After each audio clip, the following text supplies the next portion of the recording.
Sa di pa nako sugdan ng akong wali, muhangyo ko ninyo, lingi asa ang inyo mga tapad, palihog. Unya, ingna dayon, ang kangit-ngit ayaw tong luha, pagdagkot noon og kandila. O sige, please. Ang kangit-ngit ayaw tong luha, pagdagkot hinoon og kandila. It is better to light a candle than to curse the darkness. Mga igsoon nindot ni nga pahimangno tungod kay daghan ra ba kanato ang kusog magbagutbot. Tinuod dili maulaw mo angkon. Kusog mo reklamo, mamalikas, manunglo apan walay gihimo. Ang pagdagkot og kandila, lighting a candle, can mean two things. Una, ang pagdagkot, usa ka tawag sa pag-ampo. Di ba? Kung mag-ampo ta, managkot man ta. Atubangan sa mga kalisdanan, mas maayo nga mag-ampo. Sa pag-ampo, malamdagan ta, magiyahan, ug matagaan og kalinaw. Ikaduha, ang pagdagkot og kandila magpasabot og pagbuhat sa maayo. Paghimo sa kaugalingon nga maayong ihemplo para sa uban.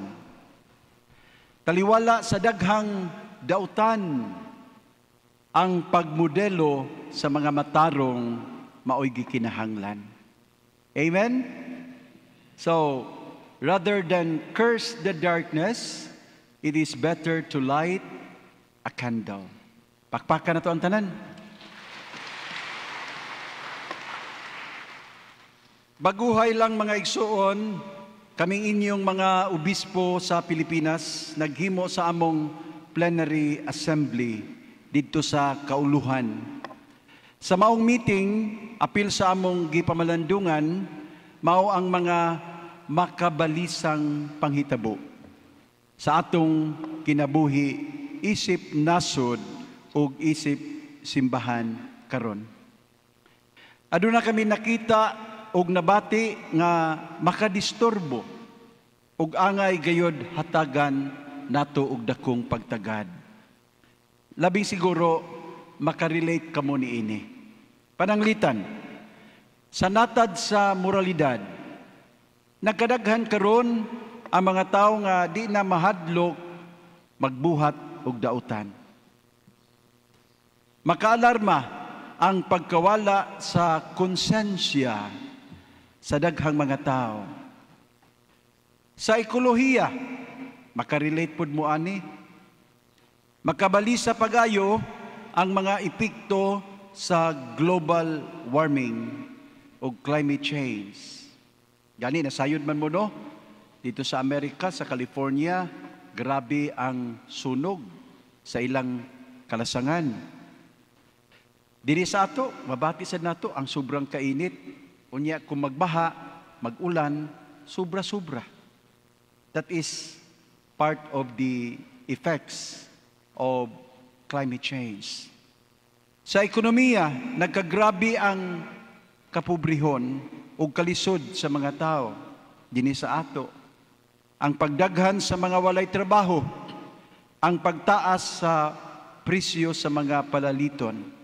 Sa politika, anaa ang iskandaluso nga pagwaldas sa public funds, ang questionable nga pagmaniobra sa nasudnong budget, ang mga programa nga magdasig sa pagpangayo ug mga ayuda. Ug samtang ang eleksyon nagkaduol, makita ang nagkagrabe nga mga issues sa patronage politics. Kasabot ba mo patronage politics? Kana ba ang mga tao anaron sa ayuda aron makautang og kabubuton sa politiko o sa nangulo? Unya, kung makautang na kabubuton, di na mo biya, mahadok na mo buto og lain, bisan og dili angayan. That is patronage politics, anaron ta nga mudawat ug ayuda. Celebrity politics. What is it? Kanang mga artista na mang lansar, mga sikat na nga mga tao, mga celebrities, nagkadaghan man. Doon naman tinga ni mapili, doon naman tinga ni maayo pod, pero ang pagdaghan, dili maayo. Kay mudaog lang tungod kay sikat, dili tungod kay angayan mangulo. That is celebrity politics. Political dynasties, kanang mangulo nga ang kuno na lang sa pamilya, no? Magbalik-balik na lang. Wala pa gani nato masulbad kining issue sa vote buying o vote selling. So kini sa natad sa politika makadisturbo kaayo. Tingani nasayod na mo, no? Nga nanay mga plano nga ang pagpalit sa boto ipaagi na sa GCash. Ipangayuan na ba mong numbers? O di na ba mo angkon? Sa natad sa seguridad o pakirelasyon sa ubang mga nasod, anaa ang dakong hulga nga makahig kita aning away sa Amerika o sa China. No? Ang atong nasudnong seguridad, kanunay nga gihadla. Sa natad sa komunikasyon, anaa ang pagkuyanap sa mga fake news o disinformation sa social media. Disinformation. Kanang misinformation, what to you nga nasayop pud tag sabot, misinform. Pero kanang disinformation may grabe tungod kay gituyo pagbutang aron kita mailad. Nagkadaghan kana diya sa social media.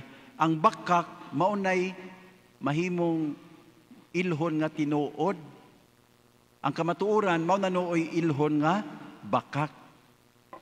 Sa panggobyerno, makalibog kung naapabay nagbantay o namadlong sa mga kahiwian. Nasayod man ta mga igsuon nga dunay corrupt practices sa mga nangulo sa mga daghang departamento sa atong pangamhanan. I'm not saying all, ha? In kaso lang og nay maigo, pasensya. Pero kabalo gyud ta, we are all aware that corruption is prevalent, meaning daghan. Ang pangutana, napabay na madlong? Napabay na sikop nga mga nagbinuang, nga mga kurakot sa atong pangagamhanan? Mga igsoon, tungod aning mga makabalisang realidad, ang mga kaobispuhan nato nangutana, sa maampuong paagi, may paglaom pa ba ta? That's a good question, no? May pag-asa pa ba? Ang atong kinabuhi nga mausab, dili lang individually, kundi nationally sa atong nasod. Asa man ta paingon, kinsa may atong padulngan, kadangpan. Nilamdagan sa Kristohanong pagtuo, makaingon ta nga doon na pa'y paglaom. Hinumduman nato nga diha sa labing ngit-ngit nga realidad sa kamatayon, si Kristo nga atong Ginoo ug manluluwas, misulod. Ug ang kamatayon iyang gitagaan og kahayag, kinabuhi, pinaagi sa makaluwas nga gugma. Ang kahayag sa gugma, mao'y mubuntog sa kangit-ngit. Og kini mga igsoon, ato bayang makita og mabati pa, bisan karon.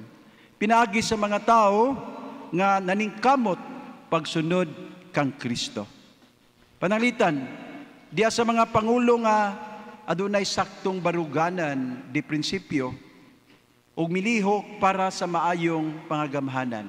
Napabaya gyud. Tingani some of you, namoy nailhan pod sa inyong mga localities o sa atong probensya o sa atong nasod, na mga leaders nga talagsaon ba? Di prinsipyo pa, napay baruganan. Diya sa mga responsabling mga lumulupyo nga dili mo baligya sa ilang buto tungod sa gugma para sa nasod. Naapa ba? Kamo diha, oy. Unsa man? Nahigugma pa mo sa nasod? Mother Lourdes, di ba nato ibaligya atong boto? Ha? Hinaot ha, naapa. Akong pamati, naapag yun. Diya sa libreng pakigtambayayong sa mga NGOs, mga civic o religious organizations, nga mutabang sa gobyerno sa panahon sa katalagman o kalamidad. Ato manina sinati, bisan dili sa ato, human sa bagyong Odette, human sa linog, ay, nindot kaayo. Nadji mga tao, mga hugpong sa simbahan o sa gawas, nga mulihok o mutabang para sa kayuhan sa tanan. So naadiha, glimmers of hope. Sa mga lokal nga kalihukan o paningkamot, ang paghatag o gahom sa mga komunidad alang sa kabag-uhan. Diya sa mga ordinaryong mga mamumuo nga adunay kaakuhan o sinsero nga nanerbisyo bisan kun walay pasidungog o ganti. No? Diya sa atong mga opisina sa gobyerno, napadjay pipila nga mga tao nga matinud-anon, makadasig. Diya sa mga matarong nga mga negosyante, nga walang maghuna-huna og ginansya. Nagtinguha gyapon sa pagpanalipod sa kinaiyahan ug nagtabang sa mga kabus ug nanginahanglan. Diya sa mga taong andam ibutang ang peligro, sa peligro ang ilang dungog, bisan ang ilang kinabuhi aron sa pagpakigbatok sa korupsyon ug sa pagpatunhay sa hustisya. Diya sa katawhan nga mulahutay taliwala sa mga pag-antos ug diya sa mga tao nga nagtahan sa ilang kaugalingon alang sa tiunay nga pag-alagad bisan kung sila mismo nagatubang og kalisdanan. Mga igsuon, karong adlaw atong gisaulog ang kapistahan sa paghalad sa batang Jesus didto sa templo. Ug kining maong pangilin, magdasig natong tanan nga mga binunyagan nga maghalad usab sa atong kinabuhi ngadto sa Dios. Traditionally, kining maong adlaw gitawag og candle mass or Candelaria sa Binisaya. Tungod kay ang mga tao nga manimba magdala sila mga kandila ug dala ang inyong mga kandila nga pagabinditahan, pagabindisyonan unya sa pari. Ang mga magsigang kandila, magpainumdum nato sa atong kaakuhan, isip mga Kristiyanos sa pagdala og kahayag dinhi sa kalibutan. Kini atong mahimo, pinaagi sa pagpuyo nga matarong ug mahigugmaon, sama sa kinabuhi nga gipuy-an ni Kristo. Kami nga inyong mga kaobispuhan, nanawagan sa tanang mga Katoliko o Kristiyanos nga mga lideres sa atong nasod nga magmatinud-anon sa ilang pagkasumusunod ni Kristo. Hinaot nga ang ilang pagka-Kristiyanos magdasig nila sa pagpugong sa kaugalingon nga mahilambigit sa mga daotang buhat, ilabi na sa korupsyon. Musunod sa balaod. Diya sa Ebanghelyo na dungog nato, si Maria ug Jose nagtuman sa balaod. They were ordinary people. They were not somebodies in the community, but they were faithful to follow God's law. Kami nga inyo mga obispo, manawagan sa tanan nga naghupot og maayong kasing-kasing. Bisan kita nga mga ordinaryong tao, dili mga lideres, basta naay maayong kasing-kasing ug kabubuton sa pagpadayon sa pagsaksi sa kamatuoran ug pagbuhat ug kaangayan. Light a candle, be a role model, be a good example to your families, friends, and neighbors. Choose what is right, not what is convenient. Do good, not evil. Uban ka nato ning santos nga misa sa ako nagikaingon, ang daghan kaayo nga mga madre. Tanawan ninyo sila, pahiyumi ang mga madre sa inyo mga tapad. Daghan kaayo sila karon.